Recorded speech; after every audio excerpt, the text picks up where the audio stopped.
స్వామి వారి యొక్క తండ్రి తాత ముత్తాత ఏ గోత్రములో ఏ నక్షత్రములో ఏ విధంగా స్వామి వారు ఆవిర్భావన అనేటువంటిది జరిగింది అని విషయాన్ని లగ్నపత్రిక నిశ్చితార్థం ఉదాహరణగా మనతో ఒక వివాహం జరిగితే వడ పూజ అనేటువంటి కార్యక్రమం జరుగుతుంది. ఆ పెళ్లి కుమారుడైనటువంటి ఇక్కడ శ్రీనివాస పరమాత్మునికి రత్నమైన మరియు కుటుంబంతో ఆభరణమైనటువంటి నానా రకమైనటువంటి ఆభరణాలు జాతి చంపక మాలిక కూడా హారమైనటువంటి పుష్పాలతో స్వామివారిని అలంకరించి వైదేక్యమానంగా సింహాసనం పైన స్వామివారిని ఆసీనమైన తర్వాత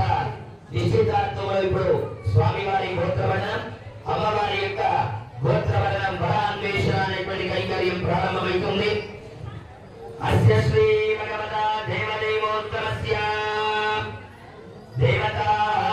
సార్వభౌమస్య శ్రీమదఖిల అండకోటి బ్రహ్మాండ నాయకస్య సిద్ధ్య విద్యా గరుడ గంధర్వ కైకేయ కిన్నరాది మహాచరితస్య వైకుంఠ నాయకస్య అనంత చతుస్సాగర పర్యంతం గో బ్రాహ్మణేభ్యః శుభం భవతు. అనంత వేద సంగాధ్యాయినే అచ్యుత బ్రహ్మణే ఆదినారాయణ భగవాన్ దేవో అభిమానయ యథావద పంచారుడే ప్రవాన్ విదా అచ్యుత గోత్రోద్భవస్య నవద్రమంత భవన సత్వగల అర్పగదష్టస్థితం మార్జు భావానుగ్రహాఖ్య పంచీకృత సంపన్నస్య నిష్కల స్వరూపస్య నిరంజనస్య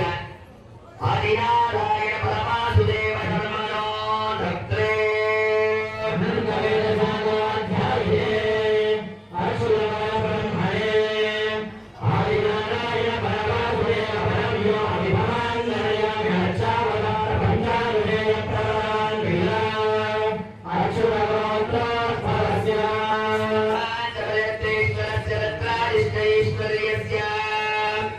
రన్యేగా పరశక్తి